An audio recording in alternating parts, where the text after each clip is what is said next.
Hey traders, David Frost, my strategic forecast. You're here for another episode of Common Sense Market Analysis. Today is Wednesday, July 29, 2020. We're looking at a daily chart of the SPY or Spider, which is the proxy for the S&P 500. What do we have on the docket today? Well, we had our Kabuki Theater. We had Kabuki Theater 1 and 2.0. We'll get to that later. We can summarize the day's activities as a result of the Fed, whatever they did, didn't do, said, didn't say, whatever it was. The market liked it for today, finished at or near the highs. And what we're going to do is get more granular and look at both sides of the market. We're going to look at the bull case. We're going to look where resistance is. We're going to look at the bear case. We're going to talk about trend. We're going to talk about a small bucket full of awarenesses that have to do with the market in and around the Fed, and also what else is going on this week. We discussed yesterday, I believe,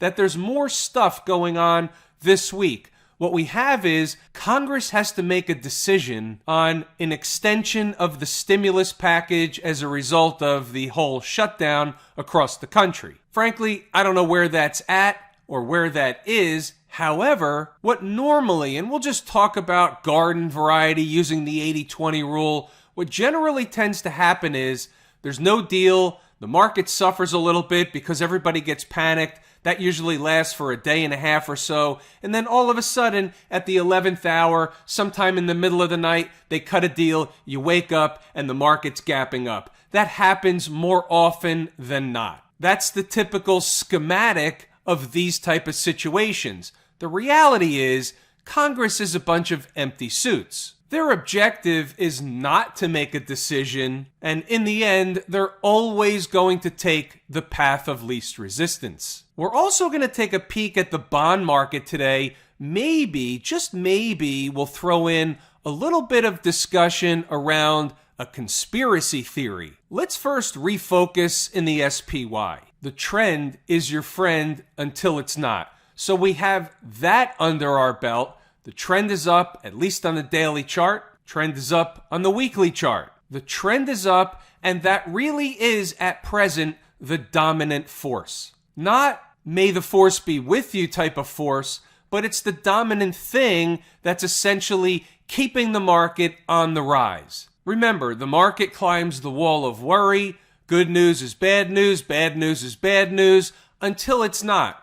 When does that change? When does the character of the market change? One of two things happen. We see some type of black swan event swoop in, jolts the market, or it's out of time. And generally speaking, those two things converge together. Can't explain how it happens over and over and over again. It's one of those things, don't ask, don't tell. So we know the trend is up, but what are we up against in the immediate term, like over the next day or two? Let's just say for the rest of the week. Well, regardless of what we have and don't have, the way I view the market, we have a breakdown candle.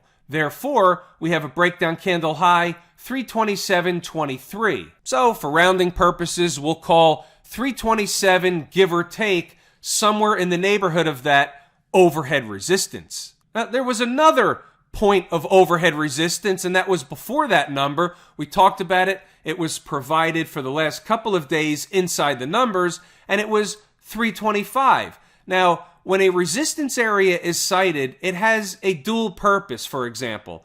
A, that number can be magnetic to the market, which is basically what happened today. Let me show you why. Here's an hourly chart. We have a breakdown candle. We know that markets like to climb up the breakdown candles up to the high of the breakdown candles, or at least in the neighborhood, 325.02. Again, we'll just call it, give or take, 325. You can see we spiked through it a little bit, and if I bring up a shorter term chart, you'll see, here's a 5-minuter, 325 was no joke. If you're talking in terms of S&P points or E-mini points, you had over a 10-point pullback from 325. That's intraday stuff. This is a daily chart. This particular breakdown candle has a different high. It's higher. It's around 327. So that's the next area of logical overhead resistance. By the way, it happens to be around the recent high. Same deal, right? Same candle. they never really were rejected from around 327. They sold off for a couple of days, but they never really got very far. What does that tell you? The trend never changed. The market basically had a little bit of a pullback, and we're right back up challenging the former 327 area. What does that tell you? On its face, garden variety, the duck would say, that's bullish, that's not the final destination. They have higher in mind. What happens if they get above these former highs, start closing daily above that stuff? Where are they going? Right back where we started from several days ago, talking about the gap. That's right, that gap. From a visual perspective, a logic perspective, a duck and common sense perspective, that's what they're doing. Doesn't mean it's going to happen. We can wake up to a gap down. Why would I say that? Because we just had Kabuki Theater. Have we ever seen the market rise or fall after the Fed announcement and then reverse the next day? Of course we have. That's an awareness. You have to be aware that that happens. I don't know the percentage of times, but it happens more than a bread box. It happens. We have to be aware of that. So the bull case is there's a gap above. The market never got rejected. The trend is up. They're grinding higher. They're climbing the wall of worry. All that stuff. But what's the thing, and I love this word, the esoteric thing that someone like me might have found, might be looking at, might have somewhat of a head scratcher saying, hey, hold on a second. Here's what we've got. It has to be a puzzle piece. It's on the table. So we're watching. And before we go over what this is, we also have in mind, and we don't know that this will or won't be the case. Again, these are awarenesses.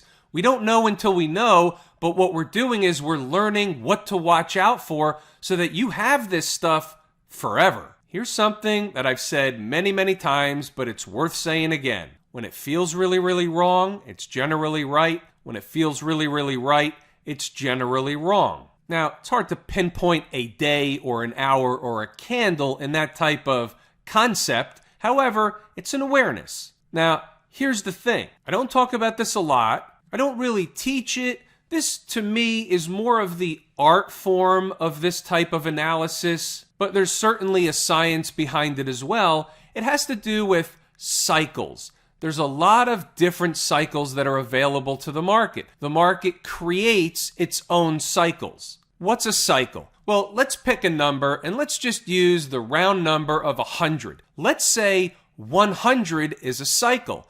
Therefore, we can identify a chart where we see a very well-defined high or a very well-defined low. And then when you fast forward, for example, 100 units in time. Remember, time is more important than price. So you fast forward 100 units in time, you may expect some type of trend change in the market. That's if you have an active cycle. How do you know you have an active cycle? Well, you go back 100 units in time from that same point, and if you had a trend change on the dot or very close to it around 100 and it seems to repeat, that's the market creating a cycle. Do we have an active cycle right now? I don't want to go into depth, but what I will say, and I made the count 3 times, so I'm 100% sure it's dead on balls accurate. But here's the deal. When I do the cycle work, I really prefer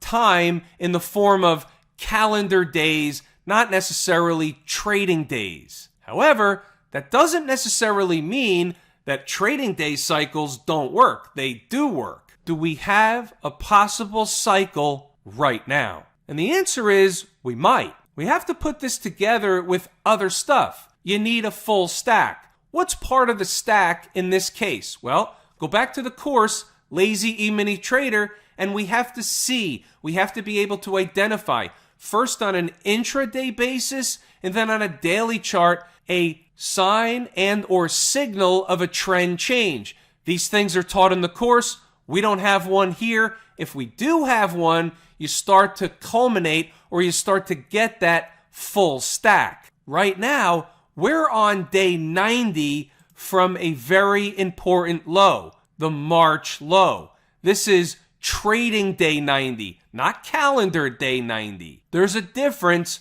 but it still matters. Everything matters. Maybe this will or won't matter. Maybe they're going to run to a different cycle. We don't know that. That's why we know when the cycle is, so we're watching. If we see a sign or a signal of a trend change, we're interested. Another point of interest, this is also pulled right out of the course, Lazy E-mini Trader. Those of you that have taken the course, you look at the hourly chart, you understand it's on time from when to when, you know what I'm discussing. And they ran out of time at the end of the day, so tomorrow, early on, will be very important. Tomorrow's first hour of the day will be very important to see if A, we're closing above the high of today, or B, something else is going on. You see how these are all little snippets depending on what chart and what piece of information we're working with. We'll also be interested to this chart on Friday, the weekly chart. Why? We have a tail from last week. If we close this week above the tail, we have no tail from last week. We're waiting on time. Once again, there's a lot of different ways we use time. One more thing that you might remember that we mentioned probably about a week ago, a couple of weeks ago, mentioned it 2 or 3 times already, is that towards the end of July, we're getting into that zone where we're going to begin, and I emphasize the word begin, doesn't mean it's on a specific day, but we begin looking for a top. Doesn't have to be a top for a crash, it's a top for a trend change. Could last a few weeks, could last a few more. That's what I have in mind. Maybe it happens over the next day or so, maybe it happens a couple of weeks from now, but the zone begins now. Do you think this period of time, the end of July, had anything to do with that 90 cycle? Yeah, it did. 90 candles from this low to today. Yes, it did. A lot of work goes into this, a lot of planning and pre-planning along the way. What about Camp IWM? Pretty simple. What have we been watching? We've been watching them eat time off the clock, running above the 200 period moving average. All those moving averages. What are they doing now? They're trying to break out. Have they gotten above 150 yet? No, they haven't. What's above? This gap up here and that double top area, around 153. The high is 153.39. So above this high, which is 150.20, we all remember that, that's the next place they're really headed. What's the trend on the daily chart in the IWM? It's up. Whose friend is the trend? It's your friend. What about the folks down at the transportation department? Do we have anything different than we just discussed with the IWM? No, exactly the same routine. Where are they headed? To fill this gap and this double top area. Doesn't mean they will or won't get above, but that's where they're headed at present. What were they doing? They were consolidating. They were eating time off the clock, building energy to move higher. What are they beginning to do now? Move higher. Do all charts act and react the same way? Yes, they do. Is this and a whole lot more the type of stuff that's taught in the course, Lazy E-mini Trader? Yes, it is. I'm like Earl Weaver tonight, weaving in the course. Why do I do that? Because it's the foundation of how the market works. Would it make your life easy, and would you help yourself to better understand what's going on each and every night in these videos, which is, by definition, the continuing education? The answer is, yeah, that's the point. About a short hop, inside the numbers. I'm going to run through the commentary. We'll take a look at stocks on the move.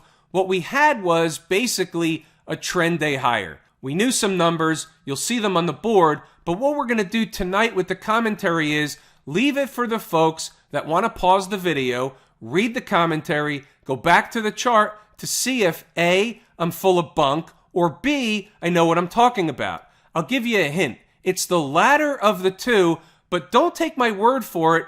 Go prove the point. Double check my work. Pause the video, read the stuff, go double check what happened after the fact. Today was a little bit of a unique day. Why? We had the Fed thing going on. So here's a picture. A picture's worth 1,000 words. This is a chart of the weekly chart. We just went over this, Well, I had some time, so why not present it or remind members inside the numbers? We do stuff like that. We had a lot of dead time today because of the Fed. Around the Fed, the market's not going to do anything. The volume was so light today. In fact, if you read the notes, you'll see at one point in the day, early on, about an hour into the day, they still hadn't yet even done the same type of volume that we get on a typical or heavier morning within the first 10 minutes of the day. It was, as they say, redonkulous. Why do I keep bringing up the volume as an issue when it's light volume? Because any flood of volume in a light volume market can move markets really, really fast. It's an awareness. You need to know that that's possible. In light volume markets, what's the path of least resistance? Sideways to higher. How do you know that? You always read it inside the numbers. I'm forever reminding inside the numbers folks about that. Why? Because it's true. What about stocks on the move? We had a list of 6, but today only 1 hit their number. Why did that happen? Because the market was going higher at the open. I'm looking specifically in an uptrend. I'm looking for stocks that are falling at the open. The ones that are gapping down. They're on the move lower. They're headed to a destination. They're looking to turn around and go back in the other direction. Those are the trades you look for in an uptrend. But when the market's getting a lift, a rising tide lift all boats scenario early in the morning, right at the open, it removes some of the opportunity from our stocks on the move list. Not every day, but sometimes. And today, that's really what happened. One came close. It was a little bit of a front-running situation. That was in Akamai, AKAM, but we did get one to hit. It was in spot. Take notice, 252.60 was the actual target entry. You know the routine, 5-minute chart, haircut at the open, number posted on the board bright and early, 252.60, low of day, 251.02. What happened after that? The flip around, the turnaround, the rocket ride. What was the high? 268.59.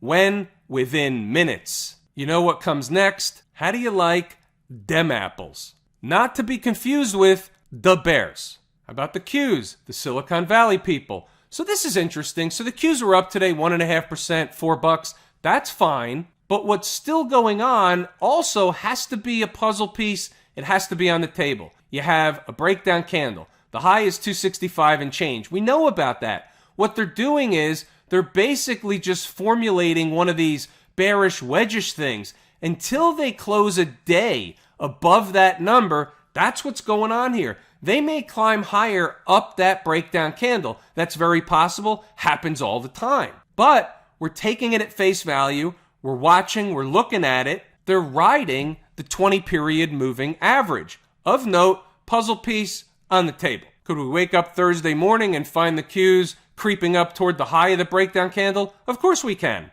We're just discussing what it is. We're the umpire calling balls and strikes. What do we have here? The financials, the XLF.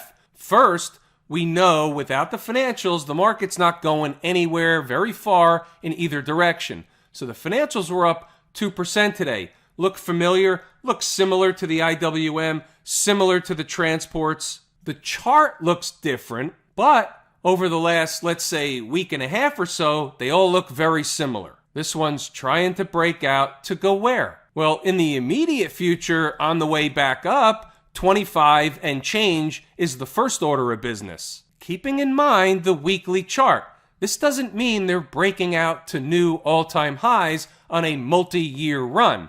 This is still a terrible chart with a huge breakdown candle well below the weekly moving averages. There's trouble lurking. Doesn't mean they can't push it up into those moving averages. For example, if you see the XLF, and I'm just making this up, 2 weeks from now, right, for argument's sake, you find the XLF 26 and a quarter, 26.45, 26.50. Everything else has been screaming higher. Everything is bullish. It's bust out the Dow 30,000 hats on the floor of the exchange. But in perspective, all they would have done in that hypothetical situation from an XLF standpoint is climb up the breakdown candle to test the high, run a test of the high. Look at all those moving averages. Do you think, at least on the first run, that if they went up to 26.5 on the first run without eating time off the clock for weeks, you know what I mean, if they got up there rather quickly into those moving averages in the vicinity of that breakdown candle high, do you think they're just going to waltz right on through, whistle past the graveyard, or would that normally be garden variety overhead resistance? Yeah, of course it would. Under normal garden variety conditions, you're going to have the outlier, but normally, yeah, there's going to be a rejection up there of some sort. What about Smashmouth? Up 4% today. Any trouble here? Absolutely not. Here's the daily, that was the weekly. Uptrend, trend is your friend. There's no trouble here. It's a strong market. We just move it along. Good proxy, good indicator for the tech space as a whole. Very strong market, no trouble, nothing to see here. Have I told you how much I appreciate each and every one of you? Without you, these videos are not possible. True and accurate information. I'm David Frost. My strategic forecast. We're going to pull the ripcord here, but thanks for tuning in to another episode of Common Sense Market Analysis.